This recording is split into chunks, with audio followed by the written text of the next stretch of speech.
mobilizando, conversando, ajeitando as estratégias, vendo o panorama político para o próximo ano, difundindo ideias, enfim. Esses eventos são muito importantes porque eles vão muito além dos discursos dos parlamentares e das pessoas que são engajadas nas nossas pautas de Deus, Pátria, Família e Liberdade.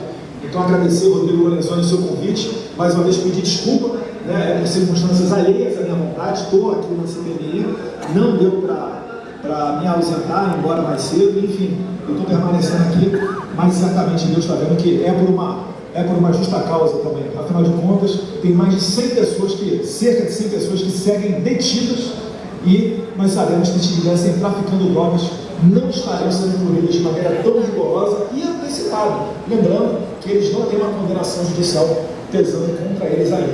Perfeito? Um abraço a todos vocês, desejo um bom evento e certamente a gente vai ter uma outra oportunidade para estar juntinho, pessoalmente, conversando, batendo esse papo, enfim, dando um contato aí com essa terra maravilhosa que é a terra da minha esposa Luísa. Um beijo, um abraço, fiquem com Deus.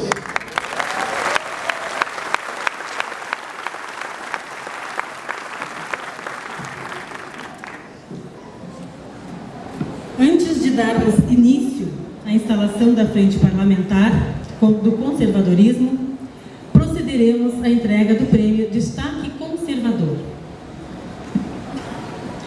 Convidamos o senhor deputado Rodrigo Lorenzoni para que faça a entrega dos certificados do Prêmio Destaque Conservador. Convidamos para que faça a entrega do Prêmio Destaque Conservador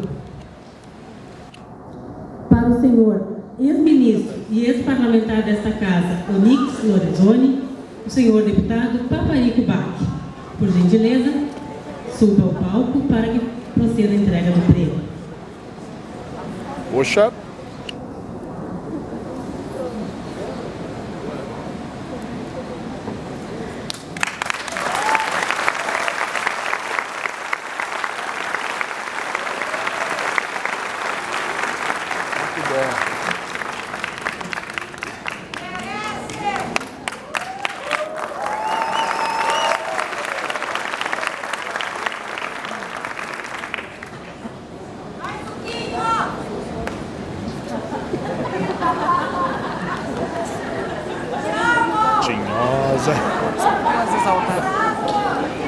O deputado Rodrigo Lorenzoni permanece então ao palco.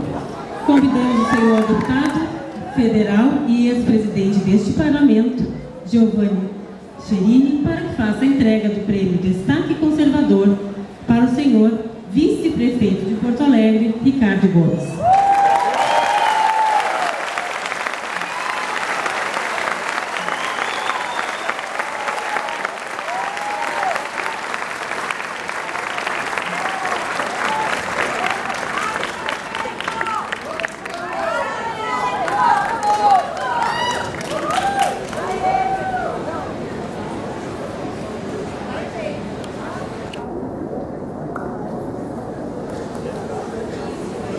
Convidamos o senhor deputado federal, Tenente Coronel Zucco, para que faça a entrega do prêmio Destaque Conservador para o deputado federal, Gustavo Gaia.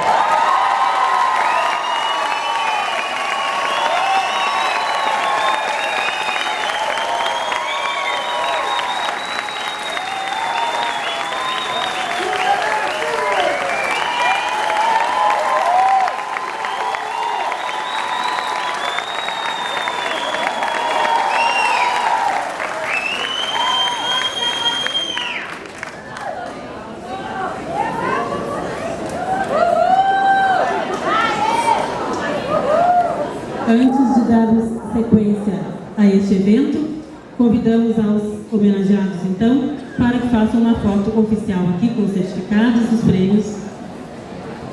Convidamos o deputado Tenente... A gente tem a pretensão de ajudar a que nós, sociedade, possamos nos organizar e defender aquilo que a gente acredita. A apresentação está no ar. E eu quero agradecer também a todos os movimentos conservadores, os movimentos patrióticos, os movimentos pela liberdade que aqui estão, porque sem a nossa união a gente não conseguirá ir a lugar nenhum. Vejo aqui o Movimento Brasil Conservador, o Maurício, o presidente, está aqui, a ADIGUA, a Associação da Direita de Guaíba, Direita Teotônia, e todos os outros municípios e movimentos que estão aqui, o Movimento Conservador de Santa Maria, está aqui o Gustavo. Muito obrigado pela presença de todos. Casa do Pensamento. O FAMPEC está aqui, está transmitindo. E a todos. Bom, o que nós estávamos falando é justamente isso. O que Lenin vislumbrou e a esquerda fez. Uma minoria organizada sempre vencerá uma maioria desorganizada. E eles fizeram isso. E esse é o nosso desafio que eu falei até o momento. Pode passar. Então, muito rapidamente, quais são os objetivos da nossa frente conservadora? Próximo. Nós mostramos nas ruas do Brasil que nós éramos, somos e vamos continuar sendo a maioria. Eu lembro sempre de um artigo do professor Olavo de Carvalho,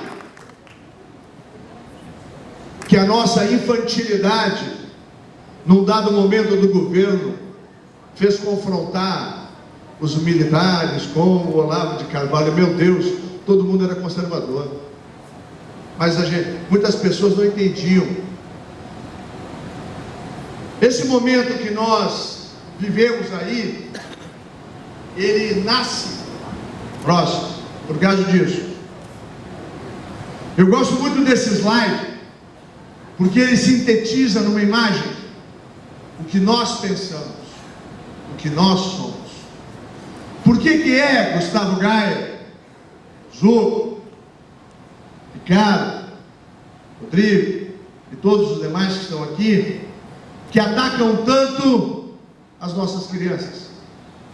Porque mesmo que nós temos que ter a nossa família fraturada, fissurada, dividida, separada, porque o que nos dá o pertencimento, eu vi aqui, eu sou de Santa Maria, sou de Novo Hamburgo, sou de Teotônia, sou de Porto Alegre, Gustavo é de Goiás.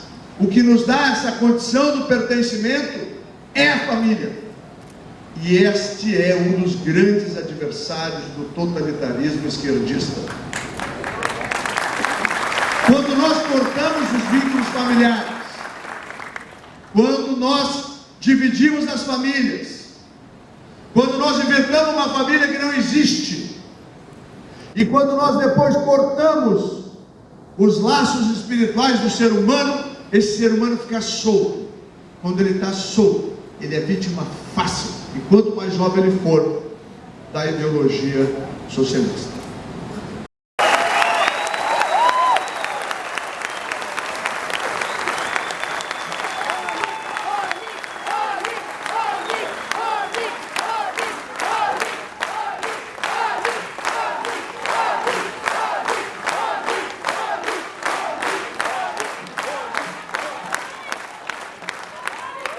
Muito obrigado, ministro.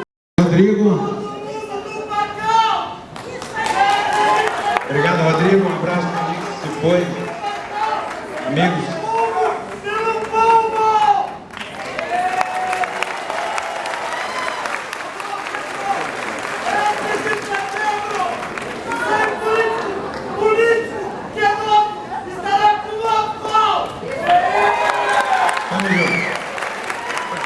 Nós temos hora de cartão acumulada nesse corpo. Bom, boa noite. Boa noite!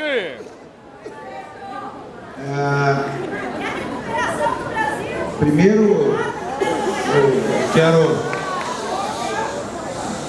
E que bom que a gente acha alguns espaços que a gente se sente livre para falar.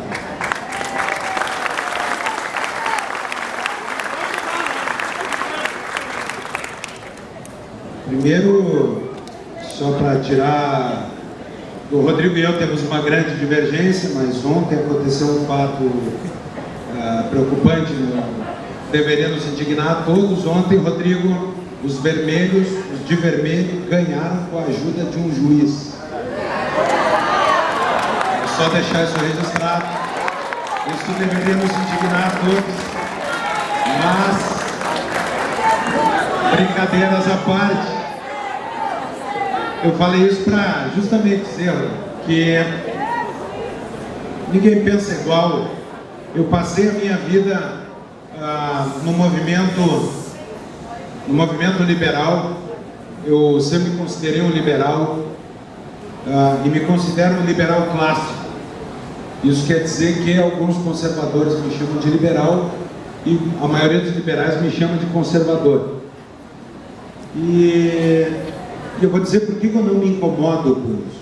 Eu não me incomodo com isso porque o liberal inteligente, assim como o conservador inteligente, que se contrapunham um ao outro na formação do conservadorismo e na formação do liberalismo, principalmente nos séculos 17 e 18 na Inglaterra, onde as duas ideologias eram inimigas, elas passam a andar de mãos dadas, por duas razões.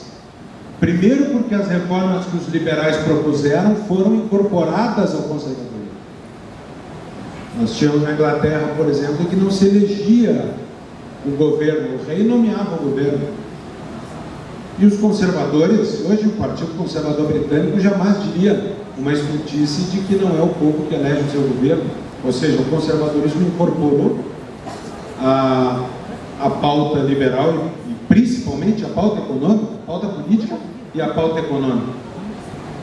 E o liberal inteligente entendeu que em 1850 aconteceu uma transformação no âmbito das ideias, que foi o surgimento do socialismo.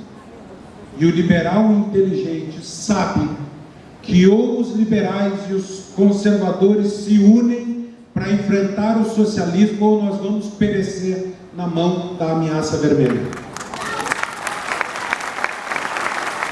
E é por isso que me doeu tanto ver ex-amigos liberais dizendo o ano passado que tanto faz Lula ou Bolsonaro.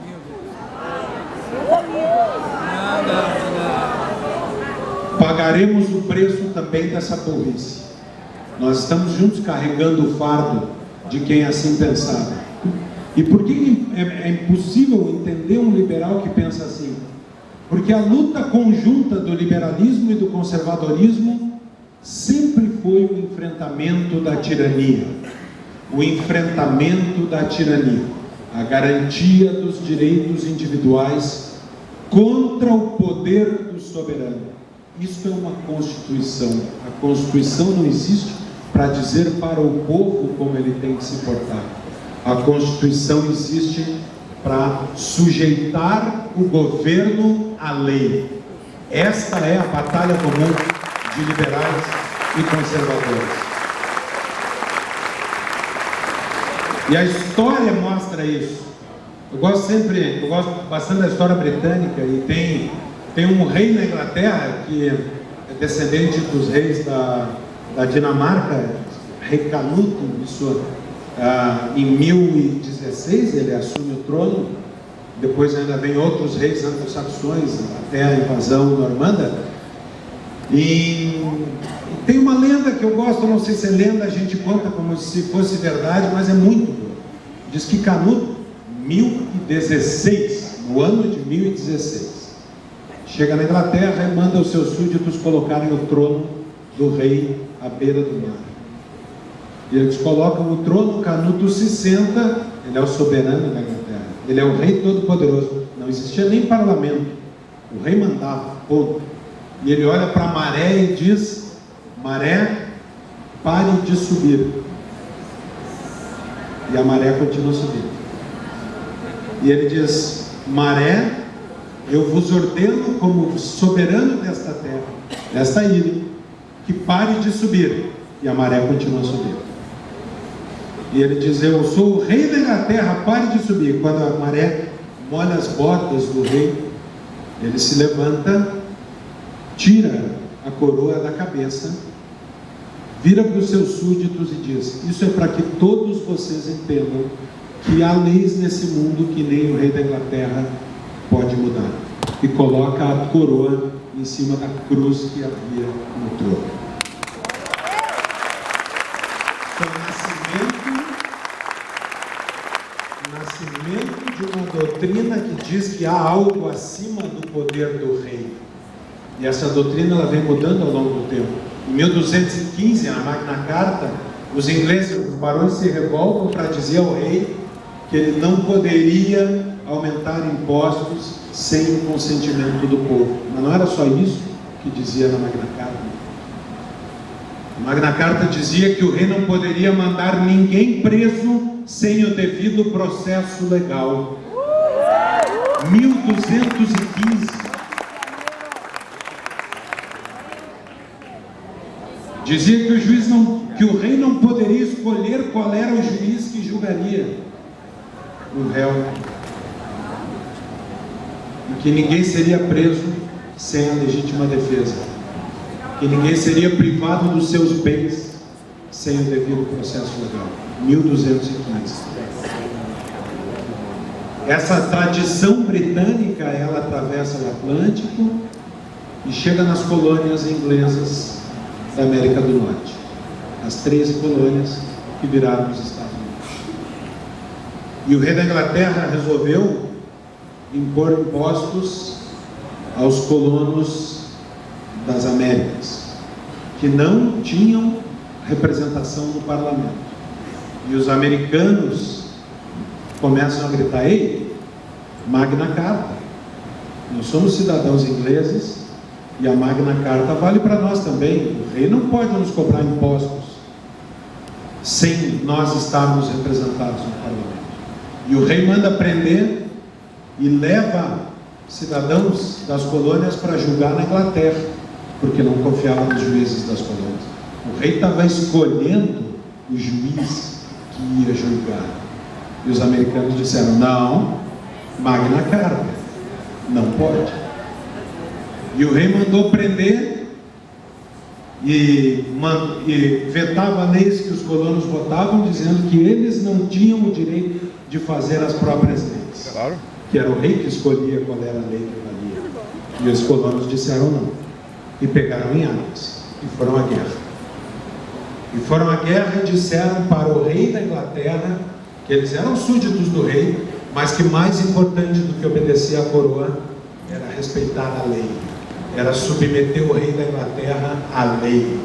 Que a lei valia mais do que aquele que estava sentado no trono. Essa é a mensagem da Revolução Americana. E a Revolução Americana, sangrenta, com muitos mortos. Aqueles que se somaram à Revolução sabiam que se perdessem a guerra seriam julgados e condenados como traidores da coroa. Se jogaram na guerra sabendo que se perdessem a guerra seriam mortos por um poder tirânico. Mas eles venceram. E eles venceram e escreveram uma Constituição. Eu não marquei meu tempo, desculpa. Para todos os efeitos, estou começando agora. 20. Deu 10 minutos.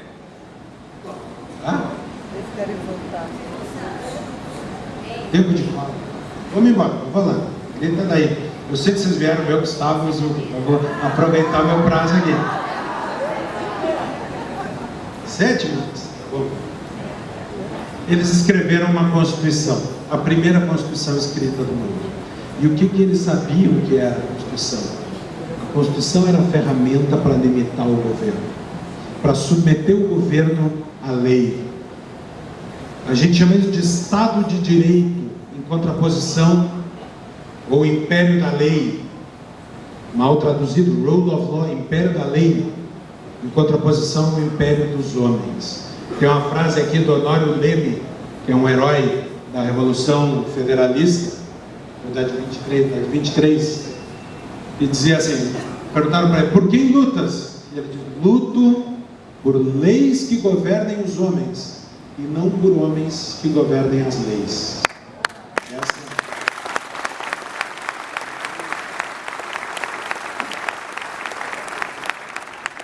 Essa é a nossa batalha ainda hoje. Tem um autor inglês que diz que Império da Lei é quando o soberano não tem poder arbitrário A lei é igual para todos. A lei é igual para todos. Que bom seria no Brasil se a lei voltasse a ser igual para todos. Por quê? Porque eu vejo um condenado corrupto salvo por seus amigos para disputar uma eleição.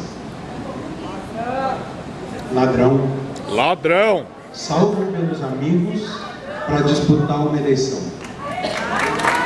O soberano não tem poder arbitrário. O soberano não tem poder arbitrário. Isso também é da Magna Carta. Isso também é da Revolução Gloriosa. Isso é do princípio básico de separação dos poderes. Que o juiz não pode ser juiz e parte.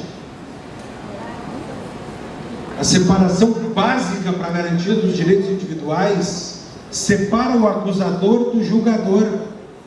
E nós temos no Brasil um juiz que se diz vítima de crimes contra a democracia. Ele é a vítima. Ele é o investigador porque ele conduz o inquérito. Ele é o promotor porque ele acusa. E ele é o juiz porque ele julga. Mas qual é a lei que dá a esse juiz o direito de fazê-lo? Nenhuma. Rasgaram a Constituição. Rasgaram a Constituição. Toda a luta histórica de liberais e conservadores para construir uma moldura legal que submeta o poder à lei foi jogada fora no Brasil.